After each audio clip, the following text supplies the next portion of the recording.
blockchain project since 2015. I just want to share a little bit about what HIVE is, and over the past, I guess it's been about 7 or 8 years since I got into the crypto space. I've studied a lot of different projects, I've worked on a lot of different projects, and I found that HIVE to me is the superior blockchain of all blockchains that I've worked on or been a part of. And I would just explain a little bit about why I kind of settled on believing that HIVE is the best blockchain out. The first thing is security.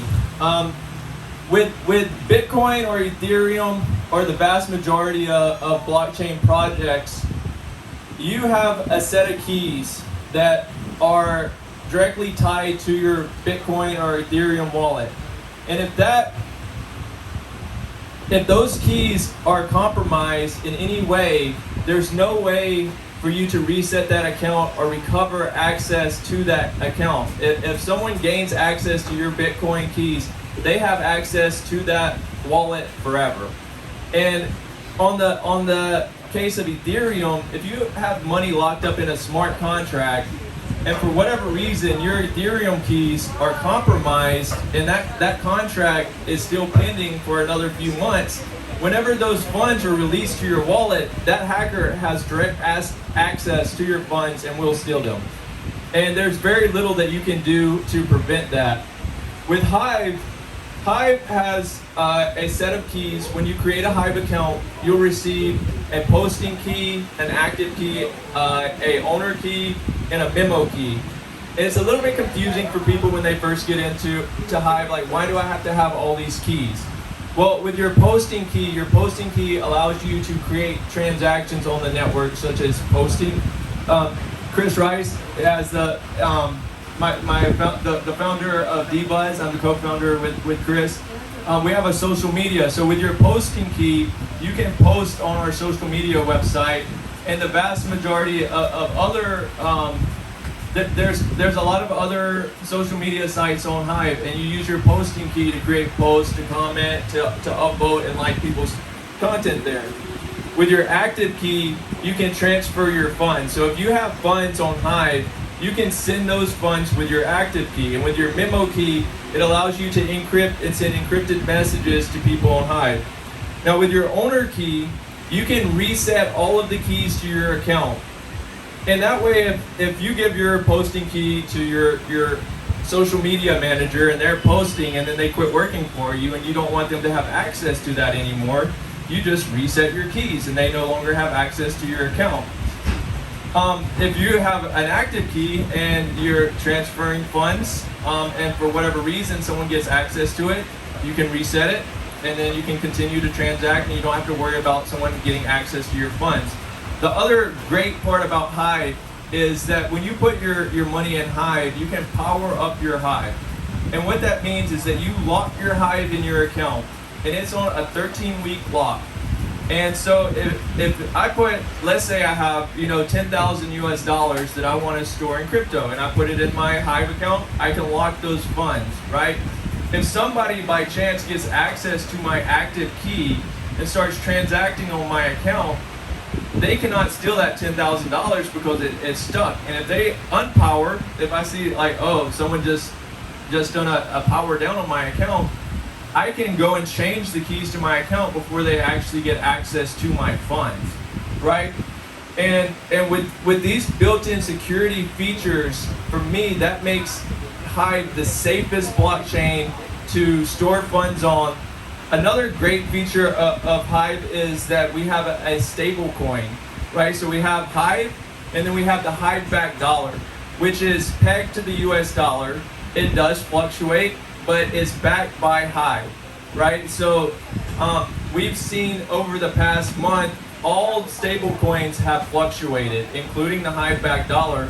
But HIVE-backed dollars has proven over the last 3 years to always go back to $1, right? Because it's backed by a giant community of people who use HIVE. I think right now, I'm not exactly sure the exact number, but I want to say somewhere around 300,000 active users on HIVE right now. And so I'm gonna go ahead and move on a little bit. I think I only have a little bit of time left. One of the other great things that I would say makes HIVE better than Ethereum or Bitcoin is the fact that it's decentralized. And we say, oh, well, Bitcoin and Ethereum are decentralized, and that's true to some extent. But if we look, I looked earlier, there's 5 different mining pools. You have L2 Pool, Ant Pool, Poolin, BTC.com, and Slush Pool. Those 5 pools mine 90+% of all blocks on Bitcoin, if not closer to 99%. So that means those 5 mining pools basically control Bitcoin. They have all the influence over Bitcoin. They can change the protocol. They can censor your transactions, and we can say, oh, that would never happen, that if I send money on Bitcoin, it's just going to go through. That's not entirely true.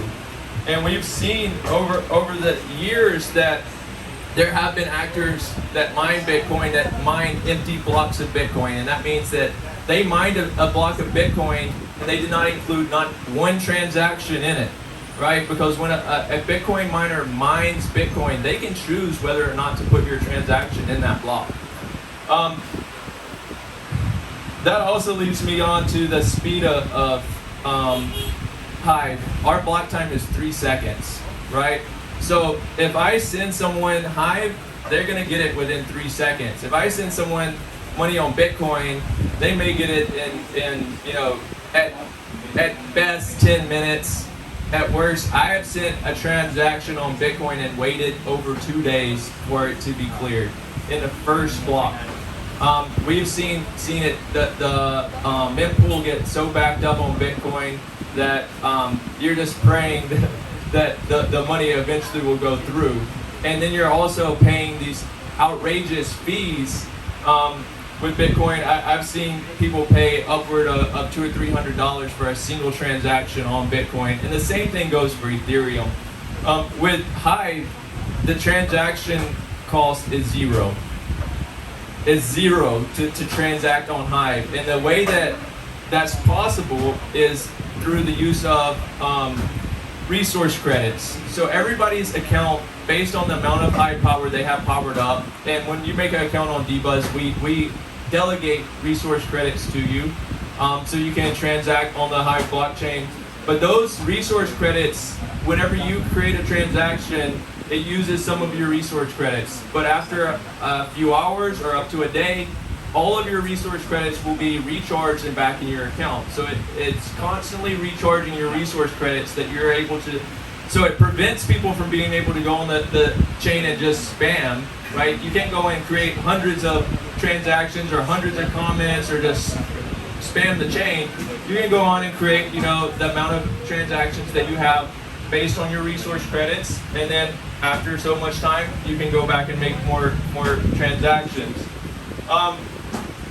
Another great feature of HIVE is that they have a DAO, decentralized HIVE fund. And people who are developing on HIVE, people who are promoting HIVE, such as me and Chris, we're actually being funded to be here by the HIVE fund. The community gets to vote on proposals that are submitted to that HIVE fund, and if they're approved, you automatically start getting paid out. And anybody who has HIVE power powered up gets to vote on those proposals, right? And that's a really great feature of the HIVE blockchain, is the governing system, because like I mentioned earlier, Bitcoin is a proof of work coin, so it's miners who are mining it. With HIVE, it's a delegated proof of stake, and the community votes in the witnesses who actually mine the blockchain, who control the protocol of the blockchain. And in 3 seconds, if the community is unhappy with someone who is running a witness, we can vote them out by just simply going and withdrawing our support from them and supporting someone else. And that goes for a proposal as well. Because if I submit a proposal to the HIVE blockchain and it starts getting funded, I don't get all of those funds instantly. I get it, it's dripped out to me every day. And if I'm not doing what I promised to do with those funds, the community can just say, hey, he's not doing what he said he's going to do with those funds, and we're withdrawing our support from that proposal, and I won't get funds anymore. So that's another great feature. Another thing, like people say, you know, that Ethereum's moved to a proof of stake model to reduce its impact on the environment, because that's a big thing that people, you know, criticize Bitcoin for using an entire country's worth of electricity mining. But the problem with what Ethereum's done is it's put the control in the hands of the exchanges, right? So all of the exchanges who have all of the Ethereum that they're using to mine with, they are now in control. The community doesn't have control, you know, like they do on HIVE, where you get to hold your funds in your account, you can power it up, you can secure your funds, and then you can vote on who you want to be in charge. With Ethereum, the exchanges and the biggest holders now have complete control over the protocol, and the community has very little way of being able to voice their opinion or voice their concerns with the way that it's either being ran or handled. Let's see, what else do I have here? I'll switch back over here.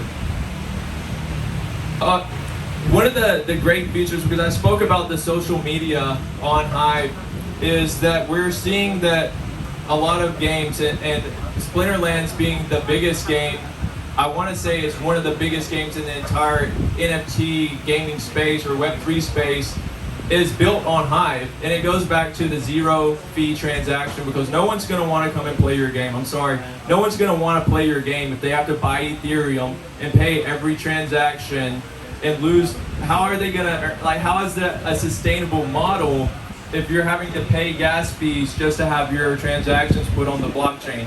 So the only way that you're going to be able to build a sustainable game in Web3 is on a blockchain that provides zero fee transactions to your users. And there's other, I won't mention them, but there are other solutions out there that claim this, but I would tell you those are centralized solutions.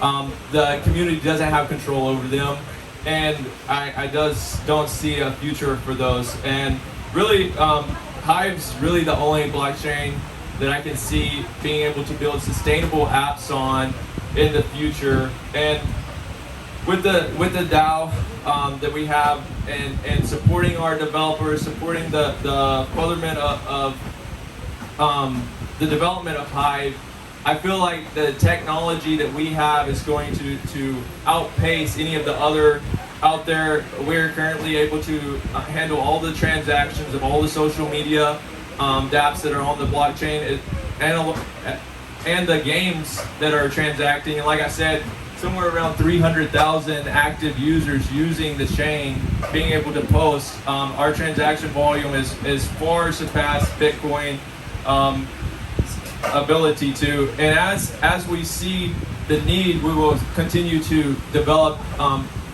solutions, because there's solutions out there for scaling and sharding to make the blockchain even faster and to be able to handle more transactions. So I just want to demonstrate before I finish how fast HIVE is and how you can transact on it. Is there anybody here that has a HIVE account? Okay, you have a HIVE account? Okay, I'm going to send you HIVE. If you can come up here, I will send you some HIVE just so we can demonstrate how fast it is. I'm going to send Jan some as well. So y'all can both come up, and we're just going to demonstrate how fast HIVE is before we go. So just type your username in here, and I'm going to send you some HIVE. Yeah. Okay guys, for those people who have a HIVE account, come up front. Huwag kayong mahiya guys, free money na to guys.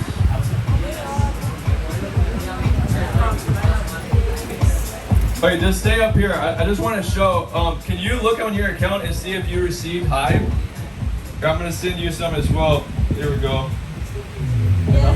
You have it already. See, that fast.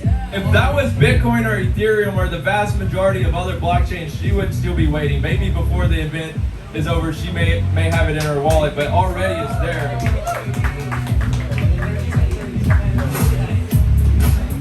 All right, here I have your username here, so I'm going to paste you in here. There we go.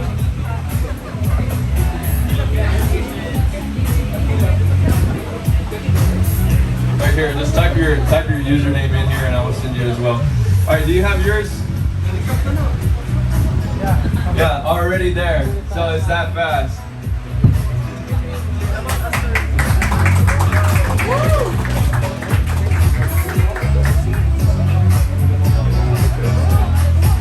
All right, last one. Here we go.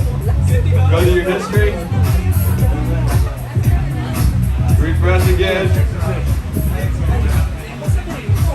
Maybe close the app and reopen it.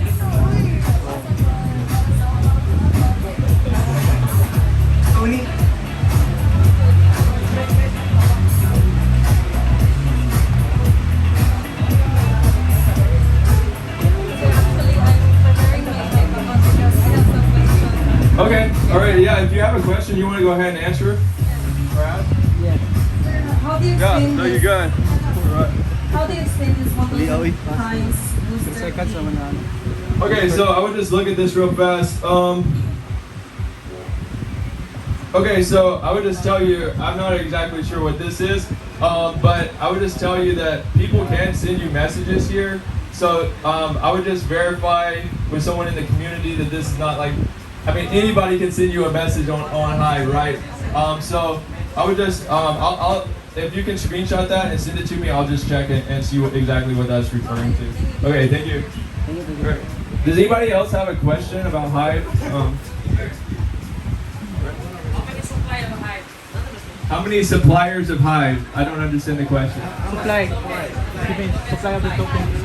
How many supply of the token? I do not know the exact supply of the token, but I can tell you that the market cap is around $250 million right now. That's the total value of the market cap of HIVE as of today. Somewhere in that range. I know it fluctuates between the 200 million to 250 million mark. Is DBuzz under HIVE? DBuzz is built on the HIVE blockchain. So DBuzz uses the HIVE blockchain as the basis for their app to transact and store the information or store. And that's a great thing about DBuzz is that if you're on DBuzz and you create an account there, all of your information is on the HIVE blockchain. You have the keys to that, so you own your account, right? And if any of the front ends, we call them front ends on HIVE, which are like the apps on HIVE, decide to try and censor you or take you off of their app, you still have all of the connections, you still have all of the content that you've created, and you can go to another platform on HIVE without losing your account. They can't take you off like Facebook. They can just delete your account, delete all your followers, delete all of your messages, delete all your posts, and you just never existed. But on HIVE, that cannot happen, right? The front ends could possibly try and take you off of their app, but like I said, all of your content and all of your connections are still on the HIVE blockchain. Right. I think that's all for me. You have a question, Bill?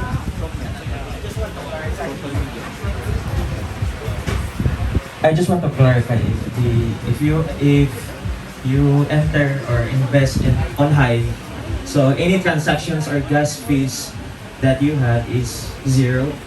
The gas fees are zero. That is correct. Oh, okay. That's all. All right. Are there any questions?